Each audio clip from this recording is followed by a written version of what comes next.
Hello students, पिछले video में हमने concept of electric field line discuss की। इस बार हम इलेक्ट्रिक फील्ड लाइंस की प्रॉपर्टीज़ को डिस्कस करेंगे। First of all I want to define electric field line once again. What is electric field line? Electric field line is an imaginary curve such that tangent to at any point gives the direction of electric field intensity at that point, and the number of field lines passing through unit area held perpendicular to it gives the magnitude of electric field intensity at that particular point. The electric field line is a visual way. Electric field line is a visual way of mapping the electric field around any charge configuration. ये किसी charge configuration के चारों ओर जो electrical environment है उसकी mapping है। Mapping, graphically mapping, it is the graphically mapping. So let us start discussing first point, property of electric field line. It starts from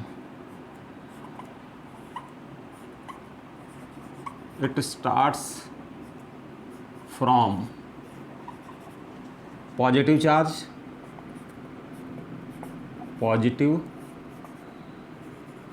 charge and ends up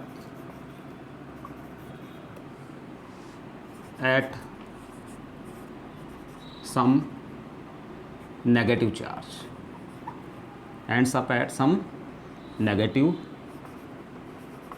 charge, in case of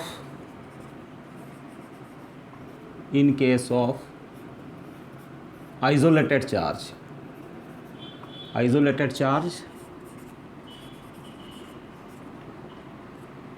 electric field lines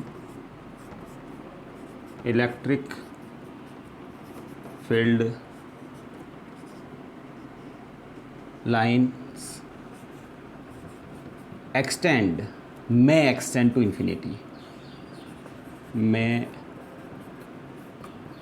extend to infinity, infinity. ये positive charge से start होती है और अगर negative charge present है तो negative charge पे and हो सकती है। और अगर आपके पास आइसोलेटेड चार्ज है, जैसे किसी स्पेस के अंदर केवल पॉजिटिव चार्ज पड़ा हुआ है, पॉजिटिव पॉइंट चार्ज, तो उससे फील्ड लाइन निकलेगी और वो इन्फिनिटी की ओर एक्सटेंड होगी। और अगर किसी स्पेस के अंदर only negative charge exists, in that case electric field lines from infinity falls at that charge. तो हमें जो कुछ फिगर बनाते हैं कि अगर आपके उस रीजन के अंदर केवल पॉजिटिव पॉइंट चार्ज प्रेजेंट है तो इलेक्ट्रिक फील्ड लाइंस इस चार्ज से स्टार्ट होके इन्फिनिटी की ओर मूव करेगी।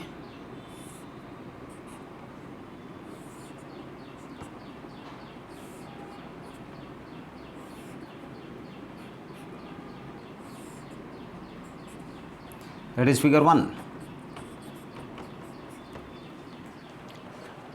अगर हमारे पास negative charge,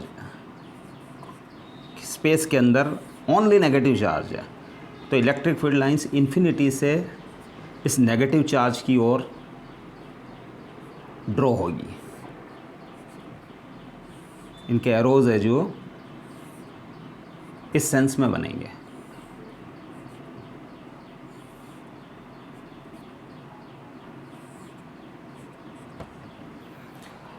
it is figure 2।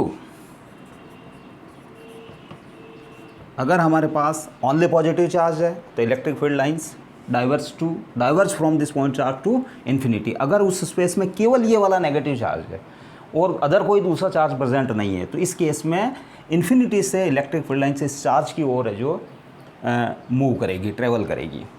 इसके बाद अगर मैं पॉजिटिव और नेगेटिव चार्ज के कारण इलेक्ट्रिक फील्ड लाइंस बनाऊँ, electric field lines due to a system of positive and negative charge. Electric field lines due to a system of positive and negative charge. Let we have plus q charge here, plus q charge, and minus q charge here. अगर मैं इसकी electric field lines बनाऊं तो इसकी electric field lines कुछ इस तरीके से बनती है।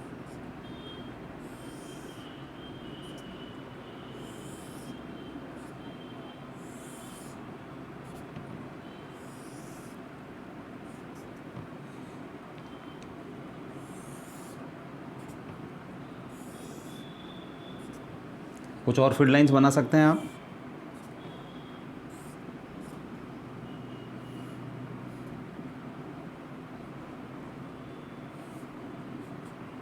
ये फील्ड लाइंस इनकम्प्लीट नहीं है, हम इस फील्ड लाइन को यहाँ स्टार्ट किया और यहाँ इस वाले में गैप देके इस फील्ड लाइन को वापस इस चार्ज के ऊपर हमने एंड किया है। इसी टाइप से इस फील्ड लाइन को हमने बीच में से इसको कंप्लीट नहीं किया है और इसको इस पे हमने एंड किया क्योंकि इनका मैग्नीट्यूड इक्वल है। तो इस टाइप से जो इलेक्ट्रिक फील्ड लाइंस बन सकती है।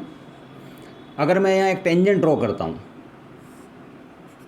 पी पॉइंट पे, तो tangent gives the direction of electric field intensity at this point P and at some another point Q, this tangent gives the direction of electric field intensity at this point Q.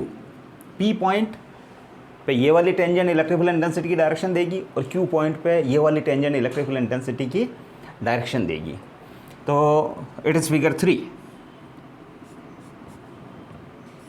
Positive और negative charge के system के कारण electric field lines किस type से बनती है? इस type से बनती है।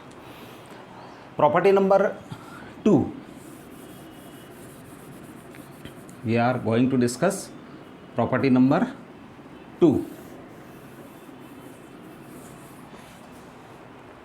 no two electric field lines can intersect each other. It is the property number 2. कोई भी दो फील्ड लाइनें आपस में कभी एक दूसरे को क्रॉस नहीं करेगी। If they intersect it means two tangents can be drawn at the point of intersection. Point of intersection पर टू टेंजेंट्स बनाई जा सकती है, which would mean that electric field intensity at a given point is in two directions simultaneously.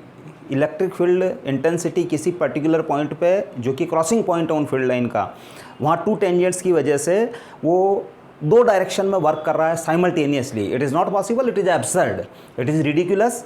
No two electric field lines can intersect. दो electric field line है जो कभी intersect नहीं करेगी। No two electric field lines can intersect. दो field lines कभी intersect नहीं कर सकती है। जैसे हम समझें इसे, जैसे अगर हम ये मानें कि ये दो इलेक्ट्रिक फील्ड लाइनें अगर इस पॉइंट पर क्रॉस कर रही है, let it is P point, तो we can draw two tangents, one along this line, another along this line. It means at the given point P, electric field has two directions, and we know that at any particular point electric field has only a unique direction. It can't have two directions at a given point in electric field. That's why it is absurd, it is wrong figure. No two electric field lines can intersect each other. Point number 3, property number 3, electric field lines always form a closed curve. Electric field lines never forms a closed curve. Electric field line कभी भी closed curve नहीं बनाएगी। Whereas magnetic field lines always form closed curve. Magnetic field lines closed curve बनाती है, लेकिन electric field lines कभी भी closed curve नहीं बनाएगी। इसका रीज़न ये है कि electric field is an conservative force field. Electric field जो होता है जिसमें कूलम फोर्स होता है, कूलम फोर्स एक कंजर्वेटिव फोर्स है, और हम जानते हैं कंजर्वेटिव फोर्स के कारण एक राउंड ट्रिप, मतलब एक कंप्लीट साइकिल में किया हुआ वर्क डन क्या होना चाहिए? 0 होना चाहिए। तो अगर हम जो इलेक्ट्रिक फील्ड लाइन को क्लोज कर्व माने, तो उस क्लोज कर्व के अलोंग किसी पॉइंट चार्ज को मूव करवाने के अंदर इलेक्ट्रिक फील्ड जो वर्क करेगा वो 0 नहीं होगा। और अगर वो वर्क डन 0 नहीं होगा तो इसका मतलब ये हुआ कि इलेक्ट्रिक फील्ड लाइन जो है, इसका मतलब ये होगा कि इलेक्ट्रिक फील्ड जो है कंजर्वेटिव फोर्स फील्ड नहीं है। तो मैं इसको एक्सप्लेन करता हूँ। Point number 3, electric field line, electric field line does not form closed curve। Electric field line close curve नहीं बनाती है, because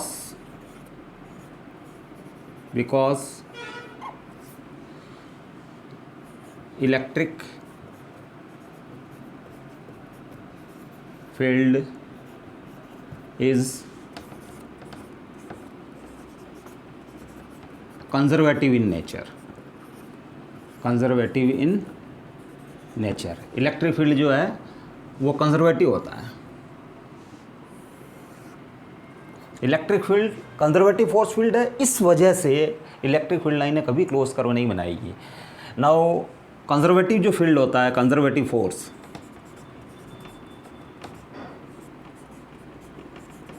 field,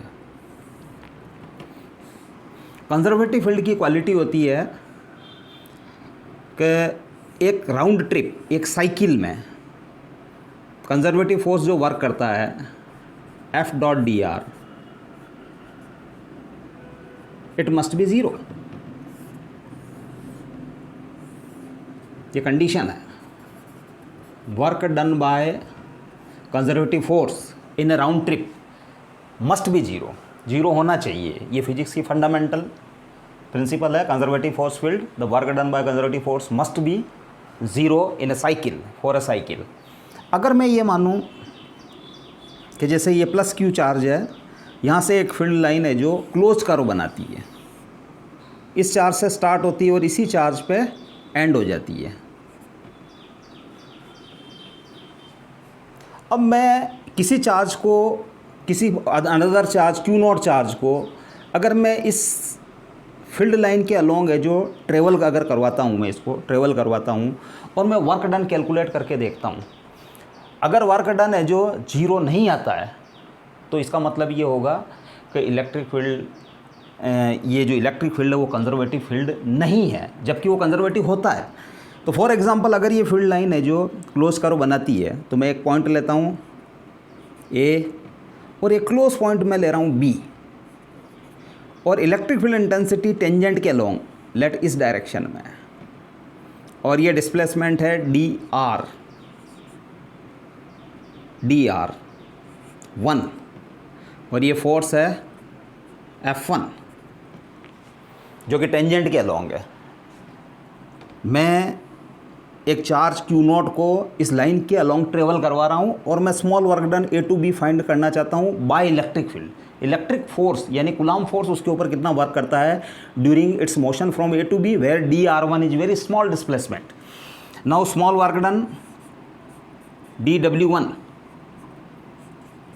equals to F1 dot dr1।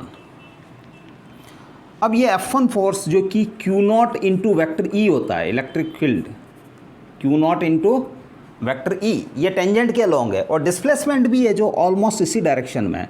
It means theta nearly zero है। आप ये note कर रहे हैं कि फोर्स इलेक्ट्रिक फील्ड की डायरेक्शन में, इलेक्ट्रिक फील्ड टेंजेंट के अलोंग है और डिस्प्लेसमेंट भी almost, since A and B are very close points, तो डिस्प्लेसमेंट भी है जो फोर्स की ही डायरेक्शन में। तो theta equals to zero, it means F1 dr1 cos 0 और F1 का मैग्नीट्यूड है Q0 into E into dr1 cos 0 1, तो it is the work done dw1 और इलेक्ट्रिक फील्ड को भी हम इस पॉइंट पे E1 ले लेते हैं। इस पॉइंट के ऊपर इलेक्ट्रिक फील्ड है जो E1 है, क्योंकि पॉइंट चार्ज की वजह से electric field non uniform nature का होता है, क्योंकि वो डिस्टेंस के साथ वेरी करता है। E equals to KQ/R²। तो मैं जैसे इस पॉइंट पे इलेक्ट्रिक फील्ड इंटेंसिटी का मैग्नीट्यूड डिस्कस करूंगा तो that will be KQ/R²। It means let इस A पॉइंट पे इलेक्ट्रिक फील्ड इंटेंसिटी E1 है। अब है जो मैं अदर पॉइंट लेता हूँ जैसे C to D, and C and D are again very close points.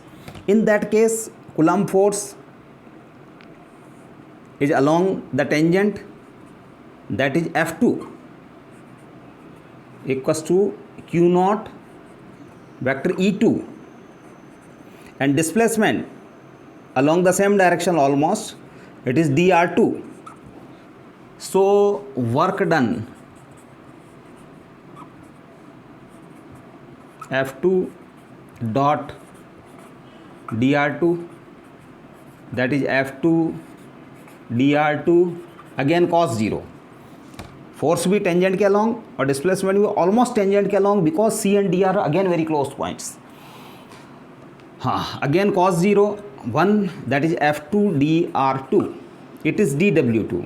इस टाइप से मैं पूरे क्लोज्ड पाथ को छोटे छोटे स्मॉल डिस्प्लेसमेंट वेक्टर्स में डिवाइड करके अगर टोटल वर्क डन कैलकुलेट करूँ तो इससे ऐसी टर्म्स मिलेगी dw1 that is Q not E1 dr1, dw2 F2 dr2, और F2 की जगह मैं लिख दे सकता हूँ Q नॉट E2 dr2. अब हम यहाँ नोट करते हैं कि इस जगह Q not, it is the magnitude of point charge which is moved on this curve. जिस टेस्ट चार्ज को इसकी इस क्लोज पाथ के ऊपर मूव करवाया जा रहा है उसका मैग्नीट्यूड है. E1 इस पॉइंट पे फील्ड इंटेंसिटी है और dr1 इस पॉइंट के A टू B तक का डिस्प्लेसमेंट है. अब न तो Q नॉट जीरो है, न E1 जीरो है, न dr1 जीरो है. इसका मतलब this term is not equals to zero. ये टर्म जीरो नहीं है. इसी टाइप से Q नॉट जीरो नहीं है, E2 जीरो नहीं है, dr2 जीरो नहीं. This term is also not equals to zero. ये टर्म भी जीरो नहीं है. तो इस टाइप से पूरे पाथ के अलॉन्ग हम टोटल वर्क डन अगर कैलकुलेट करें तो वो है जो क्लोज पाथ पे इंटीग्रेशन एक सर्किल आएगा और वो हो जाएगा Q naught E dot dr इससे दिया जाएगा और which will not be equals to zero. अगर इन सब वर्क डन को हम जो सम करें, जो कि आपको इंटीग्रल से रिप्रेजेंट होगा, ऐसी छोटी छोटी टर्म्स dw1 dw2, इन सभी टर्म्स को हम जो समेशन करें और समेशन करें तो ये समेशन है जो इस इंटीग्रल से सब्स्टिट्यूट हो जाएगा. तो इस केस में इस टर्म, ये टर्म जो आती है फाइनल टर्म, ये जीरो के इक्वल नहीं है.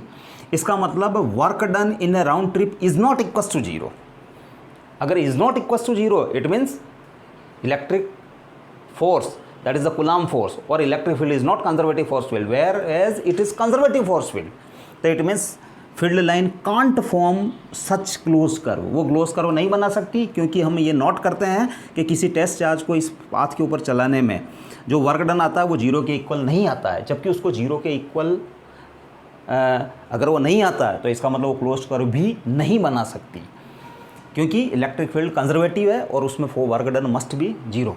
Work done must be zero. तो इसका मतलब electric field line close curve नहीं बना सकती. Whereas magnetic field lines always form close curve. Magnetic field lines हमेशा क्लोज कर्व बनाती है. Point number 3,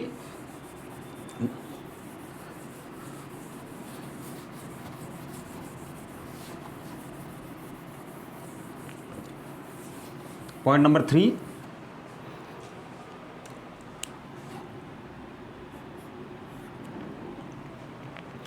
in case of two unlike charges, let we have a system of two unlike charges, one is positive another is negative, and we draw field lines of such a system, then it looks as if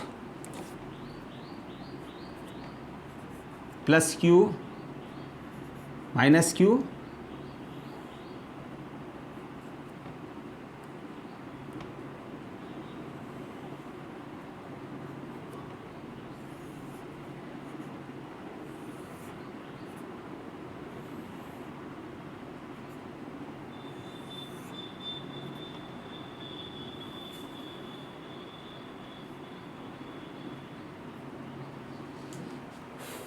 ये इसकी जो mapping है electric field lines की कुछ इस type से होती है कि प्लस क्यू से स्टार्ट होती है, नेगेटिव माइनस क्यू के ऊपर फील्ड लाइंस एंड होती है और दोनों के मैग्नीट्यूड सेम है.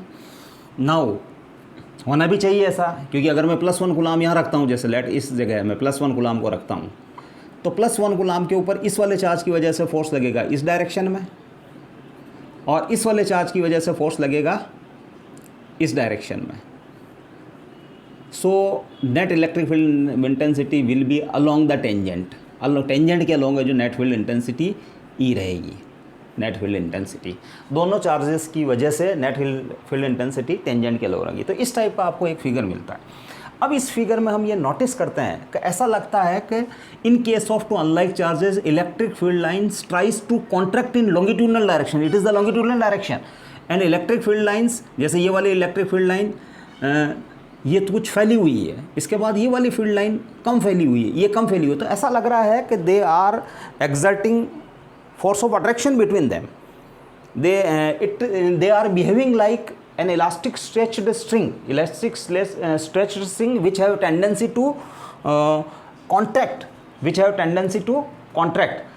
It means electric field line positive और नेगेटिव चार्ज वाले केस में electric field lines longitudinal direction में कॉन्ट्रैक्ट होने की कोशिश करती है। कॉन्ट्रैक्ट होने का मतलब है कि it looks as if they are attracting each other, plus Q and minus Q. इस टाइप से प्लस क्यू और माइनस क्यू के बीच में जैसे फोर्स ऑफ अट्रैक्शन लग रहा है। ये भी हम ऐसे समझा सकते हैं जैसे किसी रबड़ की स्ट्रिंग को दो बच्चों ने पकड़ रखा, खींच के रख रखा है। अब उस खींची हुई स्ट्रिंग में ये टेंडेंसी है कि वो दोनों बच्चों को पास पास खींचना चाहती है। इसी टाइप से ये इलेक्ट्रिक फील्ड लाइंस है ना लॉन्गिट्यूडनल डायरेक्शन में कॉन्ट्रैक्ट हो रही है, जैसे ये फैली हुई है, ये कम फैली हुई है, कम फैली हुई है, ज़्यादा फैली हुई है, कम फैली हुई है, तो they are trying to contract. It means it looks as if they are attracting each other, plus q and minus q, they are tries to come bring the plus q and minus q charge near to each other. So we can explain their contraction along the longitudinal direction by the force of attraction. Force of attraction results in force of attraction. Property number 4,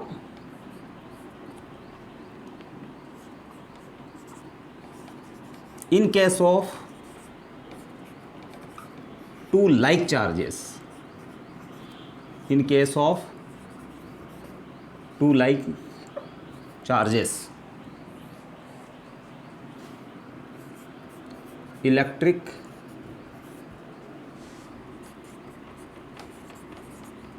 field lines dilate का मतलब होता है फैलना। In case of two like charges, electric field lines dilate in lateral direction,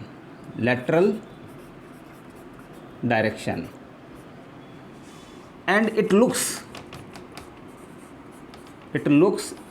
as if they are repelling each other, or applying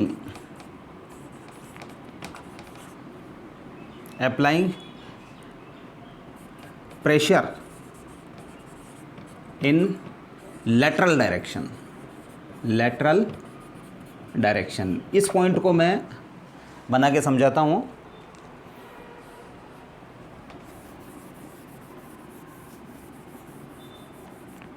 lateral direction in case of two like charges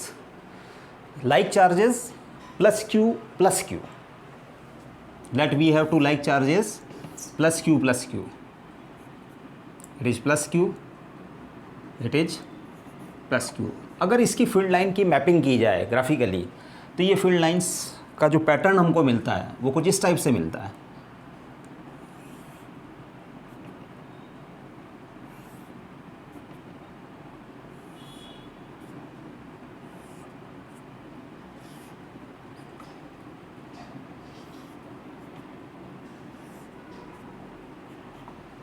इसी type से इस charge के around अगर बनाया जाए तो this pattern looks like this.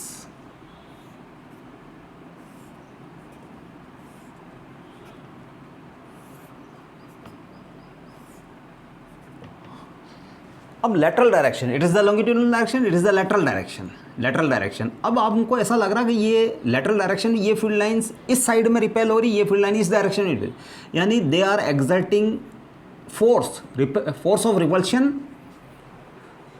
on each other, in lateral direction में ऐसा लगता है ये कि एक दूसरे को रिपेल कर रही है, पुश कर रही है, धक्का दे रही है ये इलेक्ट्रिक फील्ड लाइंस, और that results in force of repulsion between two like charges. उसकी वजह से दोनों लाइक चार्ज के बीच में फोर्स ऑफ रिपल्शन एक्ट करता है। In lateral direction they are trying to repel each other और they are exerting lateral pressure on each other, that's results in force of repulsion between two like charges. It is the field line pattern of two like charges. Point number 5.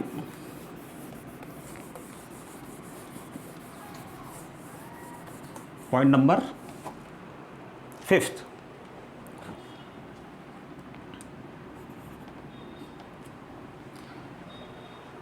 The number of electric field lines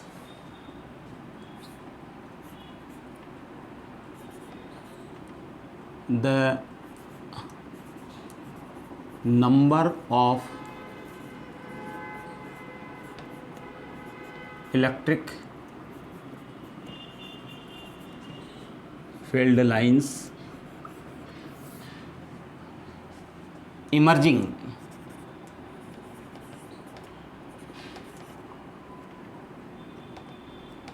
from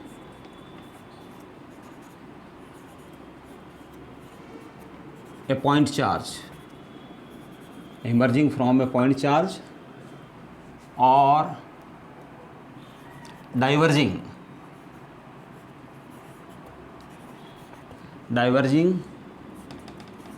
from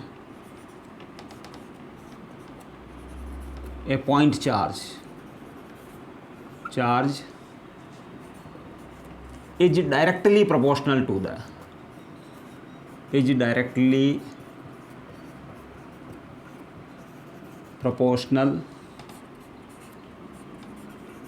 the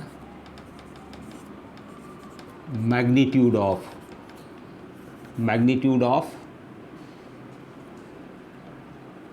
charge.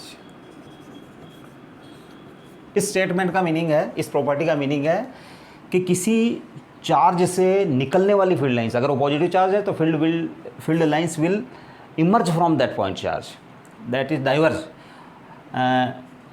Diverging from a point charge, emerging from point charge और converging from a point charge और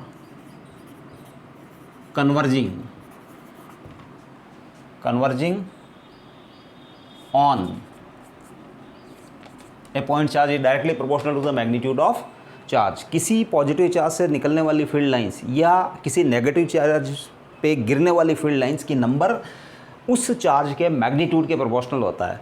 अब ये result कैसे आता है कि हम अपने आगे वाले वीडियो के अंदर हम डिस्कस करेंगे Gauss theorem.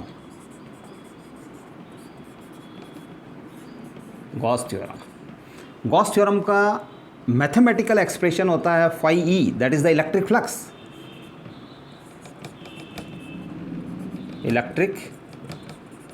Flux phi e dot ds equals to q upon epsilon naught. q charge enclosed by a closed surface। अब इस मैथमेटिकल स्टेटमेंट से ऐसा लगता है phi e is proportional to q, यानी इलेक्ट्रिक फील्ड जो है वो चार्ज के मैग्नीट्यूड के प्रोपोर्शनल है। Electric flux, that is electric flux. अब व्हाट इज इलेक्ट्रिक फ्लक्स, जो नेक्स्ट वीडियो जो है हमारे आने वाले वीडियो, उनके अंदर इलेक्ट्रिक फ्लक्स को भी डिस्कस करेंगे। The total number of electric field lines passing through any area held perpendicular to it. तो यहाँ इलेक्ट्रिक फ्लक्स एक क्लोज सरफेस के अंदर जो चार्ज पड़ा हुआ है उसकी वजह से उस सरफेस से परपेंडिकुलर निकलने वाली फील्ड लाइंस की number, that is the electric flux, वो गॉस थ्योरम के अकॉर्डिंग प्रोपोर्शनल टू Q आता है, that is Q by epsilon not. It means phi is proportional to Q, where Q is the charge enclosed by the closed surface। तो जैसे for example इसको हम example से explain करें कि how it is possible.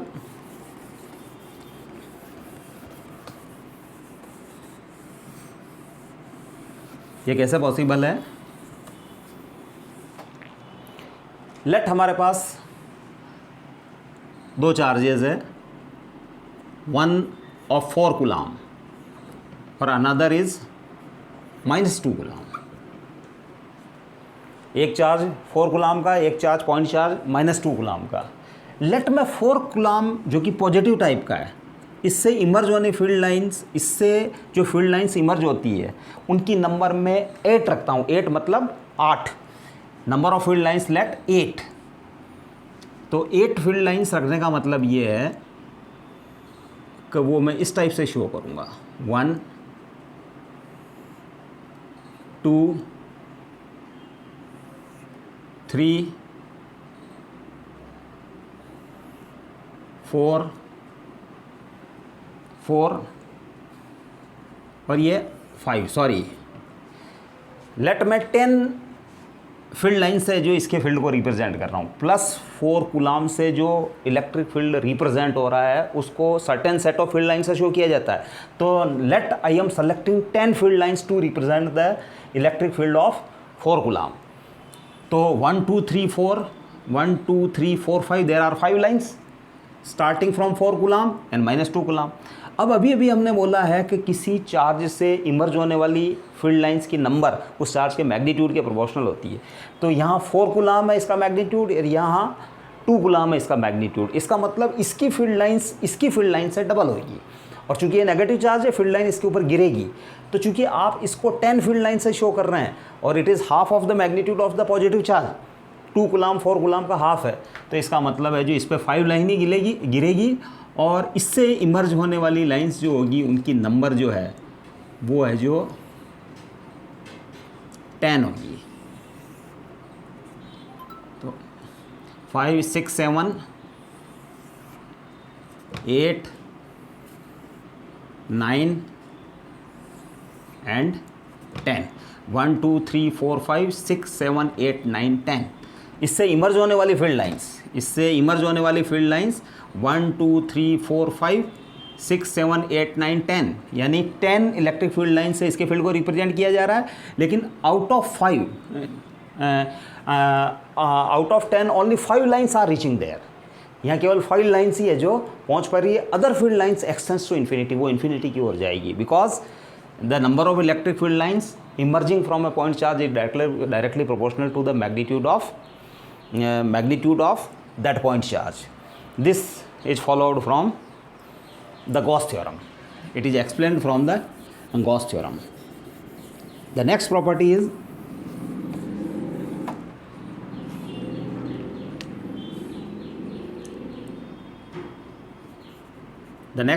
is the electric field line. The electric field lines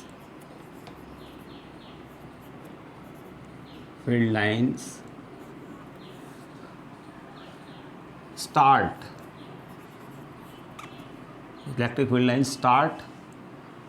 or end up on any charge conductor perpendicularly। किसी भी charge conductor से, जैसे for example we have a plate, metal plate,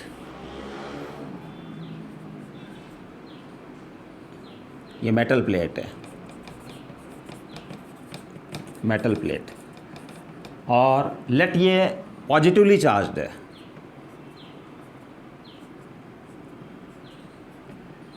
आगे वाली video में हम आने वाले वीडियो में हम ये डिस्कस करेंगे कि इलेक्ट्रिक जो चार्ज किसी कंडक्टर को दिया जाता है, किसी मेटल को दिया जाता है, it resides on its outer surface, it is the property of conductor. ये कंडक्टर की प्रॉपर्टी है जिसको हम आगे डिस्कस करेंगे, आने वाले जो सेक्शंस के अंदर हम डिस्कस करेंगे। तो ये जो टोटल चार्ज इसको दिया गया है, it resides on its outer surface, ये आउटर सरफेस पे रहता है। लेकिन इससे जो इलेक्ट्रिक फील्ड लाइन निकलेगी वो ऑलवेज परपेंडिकुलर निकलती है। उससे जो इलेक्ट्रिक फील्ड लाइंस जो बनती है वो always perpendicular to the surface. किसी मेटेलिक कंडक्टर से जो फील्ड लाइंस इमर्ज होती है, these are perpendicular to the surface, वो सरफेस के परपेंडिकुलर होती है। And if field lines falls on a negatively charged metallic conductor, अगर ये नेगेटिवली चार्ज कंडक्टर है, ये नेगेटिव चार्ज इस कंडक्टर पे, ये भी आउटर सरफेस पे रहता है। नेगेटिव चार्ज चाहे पॉजिटिव हो चाहे नेगेटिव हो, जो मेटल कंडक्टर को दिया जाता है, it resides on its outer surface. अब इलेक्ट्रिक फील्ड लाइंस इसके ऊपर जो गिरेगी वो भी परपेंडिकुलरली ही गिरेगी। परपेंडिकुलर यानी they fall normally on the surface of conductor. किसी मेटल की सरफेस पे जो इलेक्ट्रिक फील्ड लाइंस गिरती है वो नॉर्मल यानी 90 डिग्री पे निकलती है, और 90 डिग्री पे ही वो गिरती है अगर वो कंडक्टर नेगेटिवली चार्ज है। पॉजिटिव चार्ज होने पर फील्ड लाइन उससे 90 डिग्री पे निकलेगी। नॉर्मल इमर्ज होना और नॉर्मल फॉल यानी उसके ऊपर गिरना। अब इसका रीज़न अगर हम जो शॉर्टली डिस्कस करें, अगर इलेक्ट्रिक फील्ड लाइंस नॉर्मल नहीं हैं, let electric field lines are making, जैसे let it is the conductor and electric field lines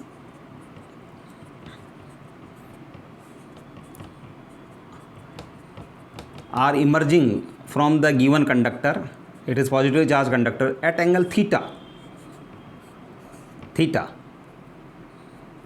it is the electric field line.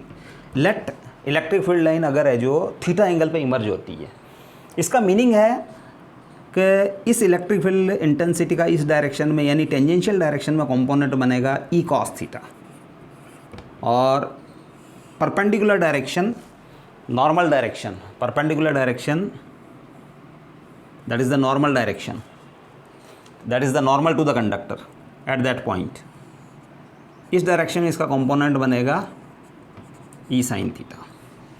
Now due to E cos theta, the free electrons of the given conductor will drift in opposite to E cos theta. अगर ये theta angle बनाता है, electric field intensity इसके साथ theta angle बनाती है, तो उसका एक tangential component E cos theta होगा और एक कंपोनेंट E sin थीटा होगा।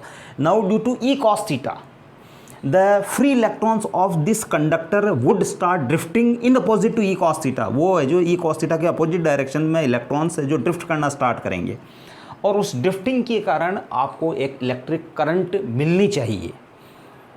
और electric current is energy, but we do not get any such current, हमको ऐसी कोई करंट नहीं मिलती है। अगर E cos theta प्रेजेंट है तो आपको एक करंट मिलनी चाहिए, क्योंकि इलेक्ट्रॉन इस डायरेक्शन में ड्रिफ्ट करेंगे, तो इलेक्ट्रॉन के डायरेक्शन के अपोजिट डायरेक्शन में एक सरफेस करंट आपको मिलनी चाहिए due to the presence of E cos theta, but never such current is seen. इस टाइप की कोई करंट कभी नहीं देखी गई। Implies no such current is observed, it means E cos theta must be zero. इसका मतलब E cos थीटा को जीरो होना चाहिए, बट हाँ, implies it is like a equation, implies either E equals to 0 और cos थीटा equals to 0, या तो E 0 है या cos थीटा 0 है, तभी ये इक्वेशन E cos थीटा 0 हो सकता है। But E is not equals to 0, E तो 0 नहीं हो सकता है, because it is the charge conductor and there is field intensity around any charge conductor. Charge conductor की सरफेस के पास फील्ड इंटेंसिटी होती है, दैट इज़ द उसके एग्जिस्टेंस के कारण E तो 0 नहीं हो सकता। Implies cos theta equals to 0, और cos थीटा 0 है, implies theta equals to 90 degree. इसका मतलब फील्ड लाइन जो है जो उस कंडक्टर से निकलेगी वो हमेशा परपेंडिकुलरली यानी नॉर्मल डायरेक्शन में नॉर्मली 90 डिग्री पे इमर्ज होगी, और अगर गिरेगी तो भी 90 डिग्री पे ही उसके ऊपर गिरेगी। It is the reason the electric field line starts और ends up on any charge conductor perpendicularly, उसके ऊपर चार्ज कंडक्टर परपेंडिकुलर 90 डिग्री पे फील्ड लाइंस निकलती है और 90 डिग्री पे ही फील्ड लाइंस गिरती है। The next property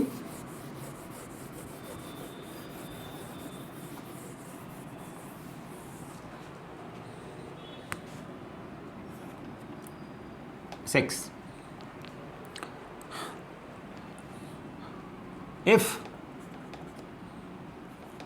electric field intensity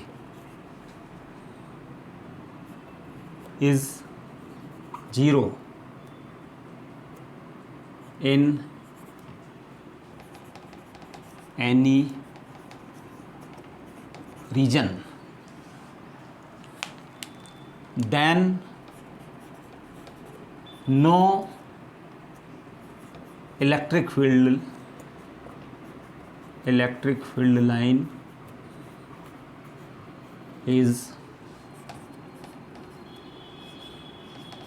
present there. अगर कहीं इलेक्ट्रिक फील्ड इंटेंसिटी किसी रीजन में 0 है तो वहाँ कोई इलेक्ट्रिक फील्ड लाइन नहीं होनी चाहिए. हाँ, example, for example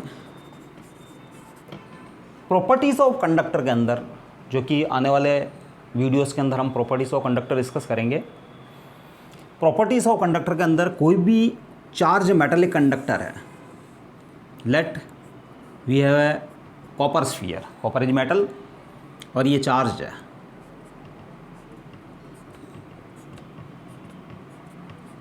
it is positively charge. तो प्रॉपर्टीज़ ऑफ कंडक्टर के अंदर ये हम प्रूव कर सकते हैं using Gauss theorem that electric field intensity inside a charge conductor is always 0 whether it is charge और नॉट. किसी चार्ज कंडक्टर के अंदर इलेक्ट्रिक फील्ड इंटेंसिटी हमेशा 0 होती है, वो चार्ज हो या नहीं हो, वो सॉलिड हो या होलो हो. It is the property of conductor. One property of conductor कि चार्ज कंडक्टर के अंदर की ओर, चाहे वो सॉलिड हो चाहे होलो हो, electric field intensity is always 0. अगर वो चार्ज हो या नहीं हो, वो सॉलिड हो या होलो हो, electric field intensity inside the charge conductor is always 0. इसका मतलब ये है कि ये फील्ड लाइन है यहाँ से स्टार्ट होगी और इन्फिनिटी की ओर एक्सटेंड होगी, इन्फिनिटी की ओर एक्सटेंड होगी. But we can not make inside the conductor any field line. हम फील्ड लाइन को इसके अंदर की ओर नहीं बना सकते because E in is always 0, क्योंकि ई इन जो है 0. इसी टाइप से न्यूट्रल पॉइंट, कई बार जो कॉन्फ़िगरेशन ऑफ चार्जेस के कारण किसी पर्टिकुलर पॉइंट पे फील्ड इंटेंसिटी 0 होती है, तो उस पॉइंट पे जहाँ फील्ड इंटेंसिटी 0 है उस जगह से कोई फील्ड लाइन पास नहीं होगी. At neutral point there is no passage of any field line और no field line is present there. तो if electric field intensity 0 in any region then no electric field line is present there. For example ये, तो inside the metallic conductor there will be no electric field lines. एक बार इस type का कोई question है जो competition के अंदर पूछा भी गया है, जिसको हम यहाँ डिस्कस कर लें. कंपटीशन में इस टाइप का एक क्वेश्चन पूछा गया है कि गिवन है मेटालिक स्फीयर, एक मेटल का स्फीयर दिया गया है और उसके ऊपर है जो कुछ फील्ड लाइंस बनाई गई है, इसको एक इलेक्ट्रिक फील्ड में रखा गया है. एक electric field already existing electric field के अंदर ये मेटल स्फीयर है, उसको रखा गया है. एक स्पेस के अंदर ऑलरेडी एक इलेक्ट्रिक फील्ड प्रेजेंट था, उस जगह इस कंडक्टर रखा गया है और उसकी जो फील्ड लाइंस है उनको इस टाइप से बनाया गया है.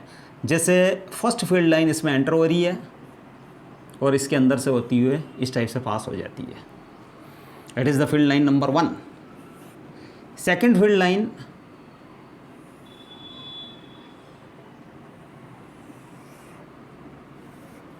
इस टाइप से, थर्ड फील्ड लाइन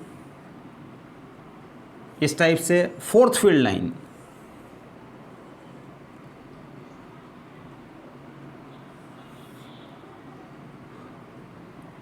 इस टाइप से. Field line number 1, field line number 2, field line number 3, field line number 4, ये सब फील्ड लाइंस हैं. अब इनमें से कौन सी फील्ड लाइन इस फिगर के लिए ट्रू है? देखिए फील्ड लाइन नंबर 1 को चेक करते हैं हम. चूँकि inside the metallic conductor electric field intensity is always 0, जबकि यहाँ इलेक्ट्रिक फील्ड इंटेंसिटी 0 होती तो उसके अंदर कोई फील्ड लाइन बननी नहीं चाहिए, लेकिन यहाँ एक फील्ड लाइन बनी हुई है. फील्ड लाइन बनी हुई, इसका मतलब it is not correct. Field line number 1 is not true, ये सही नहीं हो सकती।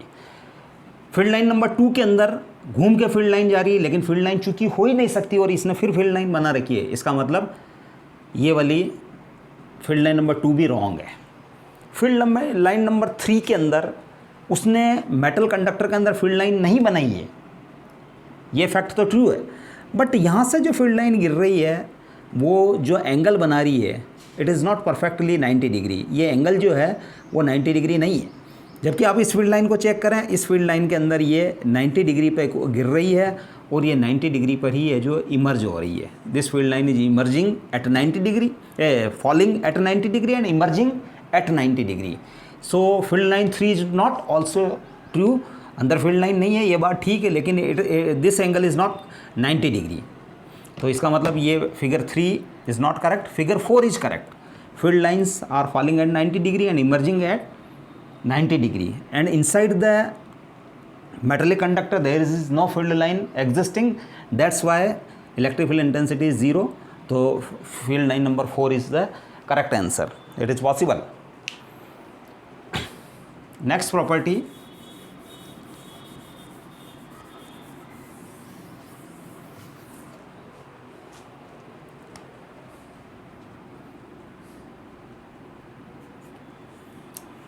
Seven.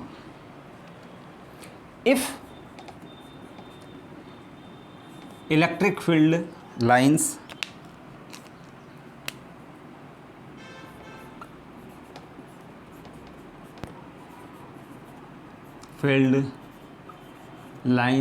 are crowded in any region of space, then is a crowded in any region of space, then field intensity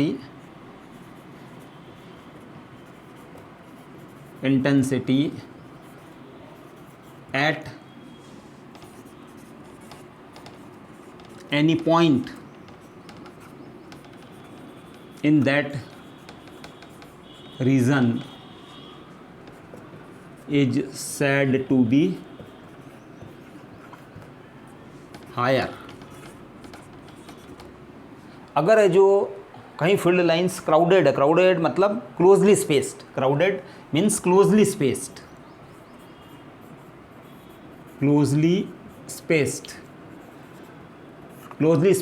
it means dense. Field lines are dense. If field lines are dense in any region of space, then electric field intensity at any point in that region is said to be higher. Electric field intensity वहाँ ज़्यादा होगी. And if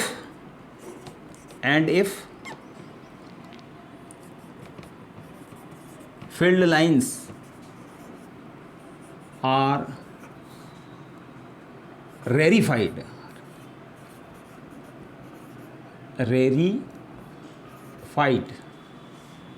or well separated,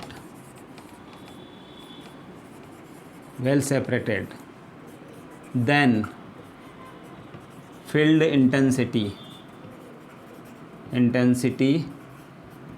will be smaller in that region.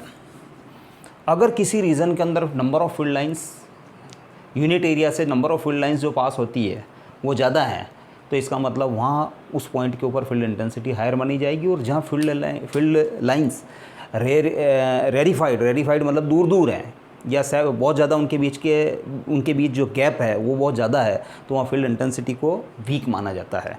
Because हमने पहले पढ़ा था कि the number of electric field lines passing through unit area held perpendicular to it defines the electric field intensity at that point in terms of electric field lines. So अगर हम जो किसी reason के अंदर है जो यूनिट एरिया को perpendicular रखते हैं फील्ड लाइनों के, तो उससे अगर ज़्यादा फील्ड लाइन पास हो रही है तो certainly the field lines are crowded. वहाँ जो पास है फील्ड लाइन तो वहाँ फील्ड इंटेंसिटी है जो ऑब्वियसली है जो फील्ड इंटेंसिटी ज़्यादा होगी। और जहाँ नंबर ऑफ फील्ड लाइन्स उस जो यूनिट एरिया जो कि परपेंडिकुलरली पड़ा हुआ फील्ड लाइन के, अगर उनके बीच की डिस्टेंस ज़्यादा है तो फिर वहाँ फील्ड इंटेंसिटी का मैग्नीट्यूड स्मॉल होगा. It is the property. Next property,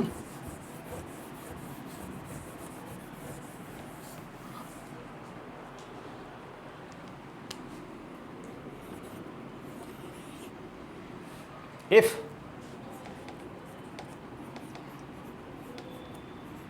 electric field lines are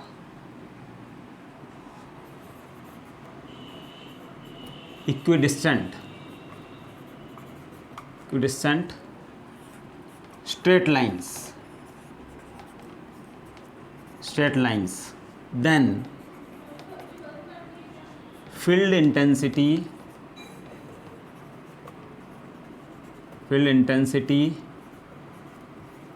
is said to be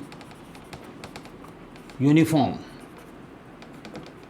in that region. अगर है जो किसी रीजन के अंदर इक्विडिस्टेंट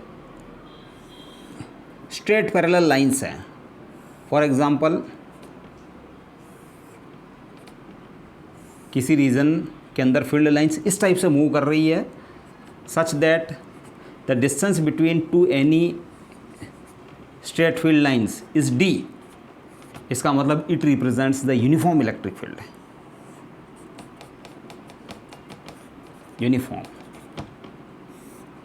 यूनिफॉर्म किस सेंस में? मैग्नीट्यूड और डायरेक्शन, मैग्नीट्यूड एंड डायरेक्शन दोनों के सेंस में ये फील्ड यूनिफॉर्म होगा. अगर है जो ये फिगर फर्स्ट है, अगर कहीं फील्ड लाइंस स्ट्रेट नहीं है लेकिन वो पैरेलल है और उनके बीच की डिस्टेंसिंग सेम है,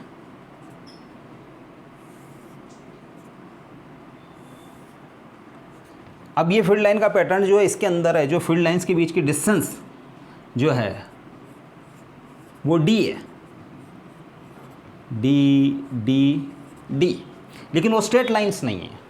तो इसका मतलब इस वाले फिगर के अंदर चूंकि इलेक्ट्रिक फील्ड लाइंस स्ट्रेट नहीं है, कर्व्ड है, बट उनके बीच की स्पेसिंग जो है it remains the same, implies magnitude is same.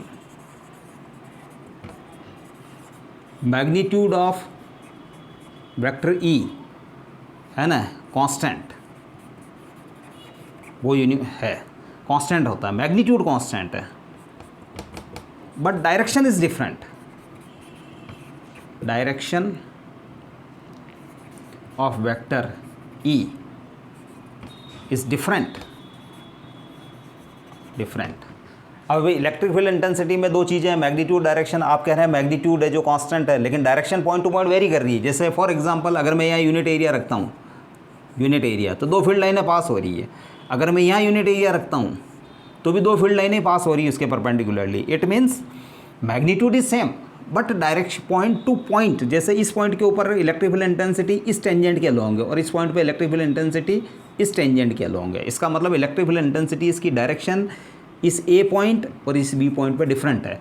तो this electric field is constant in magnitude but not in direction. Direction के अंदर ये फील्ड कांस्टेंट नहीं है. इसी टाइप से मैं एक पैटर्न और बना सकता हूँ.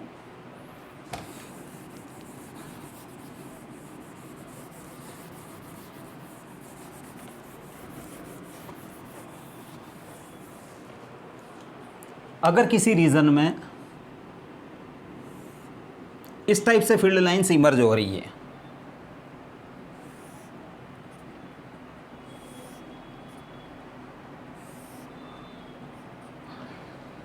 इसका मतलब ये फील्ड नॉन यूनिफॉर्म है. Non uniform in sense of magnitude, magnitude के सेंस में भी नॉन यूनिफॉर्म है और डायरेक्शन के सेंस में भी नॉन यूनिफॉर्म है. क्योंकि स्पेसिंग, फील्ड लाइंस के बीच की स्पेसिंग जो है, जैसे स्पेसिंग यहाँ स्पेसिंग इतनी सी थी, यहाँ स्पेसिंग ज़्यादा हो गई है.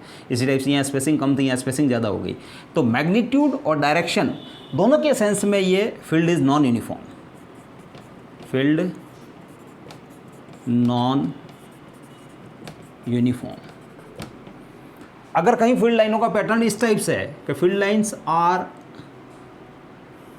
Parallel straight and parallel, but the distance between the field line is not same.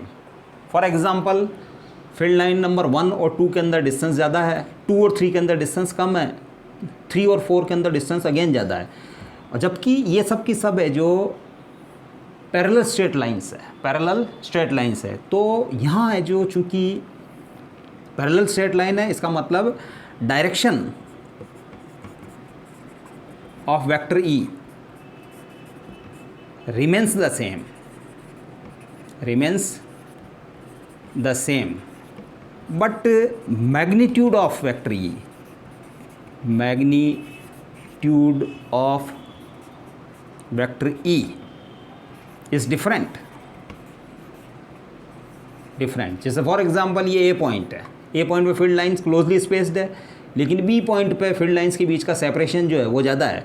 तो इसका मतलब E A electric field intensity at A is greater than magnitude of electric field intensity at A is greater than the magnitude of electric field intensity at B. यहाँ field lines parallel है, straight है, but उनके बीच की distance same नहीं है। तो straight और पैरेलल होने से तो इलेक्ट्रिक फील्ड इंटेंसिटी की डायरेक्शन सेम रहती है, बट उनके बीच की डिस्टेंस वो मैग्नीट्यूड में चेंज लाती है। तो मैग्नीट्यूड इलेक्ट्रिक फील्ड इंटेंसिटी का ए और बी पॉइंट पे डिफरेंट होगा। इसी टाइप से यहाँ सी पॉइंट ले लें तो इस फील्ड लाइन और इस फील्ड लाइन में गैप ज़्यादा है, इसका मतलब इलेक्ट्रिक फील्ड इंटेंसिटी इस पॉइंट पे और डिफरेंट होगी। तो इस टाइप से हम इसको एक्सप्लेन कर सकते हैं। अब मैं आपको एक कन्फ्यूज़न जो कि कई बार है जो कुछ बुक्स में देखने में आता है कि वो फील्ड इलेक्ट्रिक फील्ड लाइन को कुछ इस टाइप से डिफाइन करते हैं कि electric field line represents the path traced by isolated unit positive charge placed at any point in electric field if it is free to move। कई बार कुछ books के अंदर इलेक्ट्रिक फील्ड इंटेंसिटी या electric field line की definition इस type से दी जाती है कि इट इज़ द पाथ, ये एक ऐसा पाथ है जिसको यूनिट पॉजिटिव चार्ज अगर मूव करने के लिए फ्री हो इलेक्ट्रिक फील्ड में तो वो जिस पाथ को ट्रेस करेगा वो एक इलेक्ट्रिक फील्ड लाइन को रिप्रेजेंट करेगा। It is the wrong definition. कारण ये है कि आप इसको एक पॉइंट की तरह एक्सप्लेन कर सकते हैं हम कि वो डेफिनेशन रॉन्ग रहेगी इलेक्ट्रिक फील्ड लाइन की। कैसे रहेगी? For example